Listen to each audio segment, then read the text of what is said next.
Alright, good day everyone. My name is Okechukwu Joshua Otazi, and today we'll be continuing from where we stopped the last time.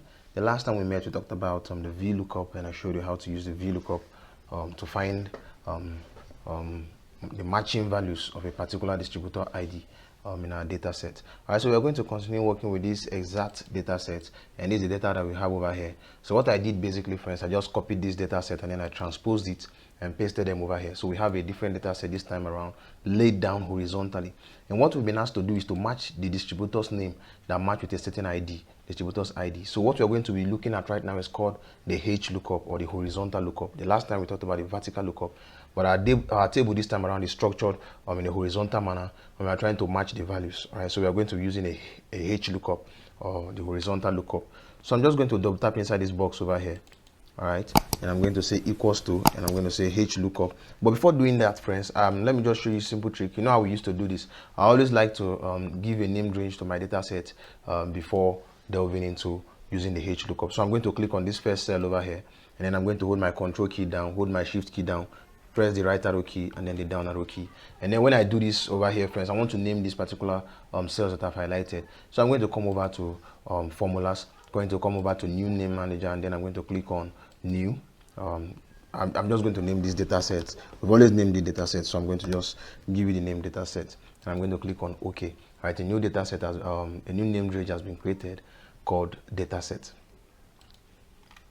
Alright, so friends, the next thing we're going to do right now is to fill in the distributor's name that corresponds to a certain distributor's ID. Alright, so I'm going to double tap into this box, equal to, and I'm going to say H lookup. Sorry. Alright, it pops up over here. So I'm just going to double tap here, and then I'm going to choose the value I'm trying to match the distributor's name to. Alright, so this is the cell. I just clicked on the cell, and then it brought out B17. You can see the colon is B, and then the row is 17. Alright, so B17, I'm going to say comma. Alright, then the next thing I'm going to do right now is fill in my table array which I call data set, I believe. Alright, so it pops up over here. I'm just going to double tap inside here, and data sets, the entire table gets highlighted, and then the row number, friends. So the row number here, friends, I'm going to just pick a row. Alright, so what row am I trying to look for the value? Alright, so distributor's name, which is the second row. So I'm going to say number 2. And then the next thing I'm going to do right now is to tell Excel whether I want an approximate match or an exact match. I've not forgotten, friends. I'll soon show you the difference between an exact match and an approximate match and how they function. All right, so I'm going to be using false right now, called an exact match. I'm just going to double tap here, and now I'm going to close my brackets and click on enter. All right, so the first data set over here, as you can see, 23303. The name that matches it is Gwenevere. Alright, so I'm sorry for my pronunciation, but just bear with me, friends. Alright, so that is the name that matches this particular ID. Alright, so if you look for this other ID in your table, your data set 23324, find it somewhere in your data set, and then look for the name that matches it. You're going to find out that we are going to get the right name matching that particular value. Alright, so I'm just going to come to the bottom right. Alright, where I see a cross sign, I'm going to left click, and then I'm going to drag down to the end of our table. Alright, so friends, you can see the entire names right now get populated or filled up in our data set, and we are getting the right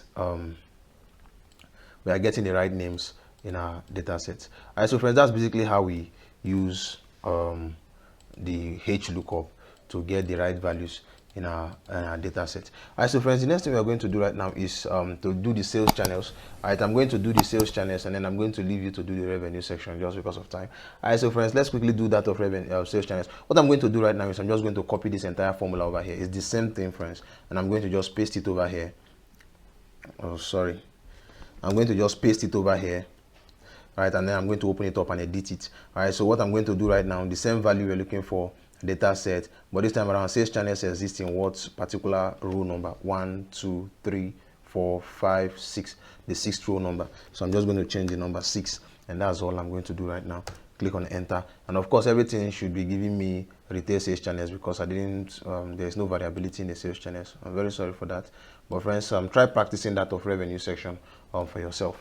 All right, and then see what you will get. All right, so friends, that's all for now. All right, at this juncture, I would like to say a very big thank you, and please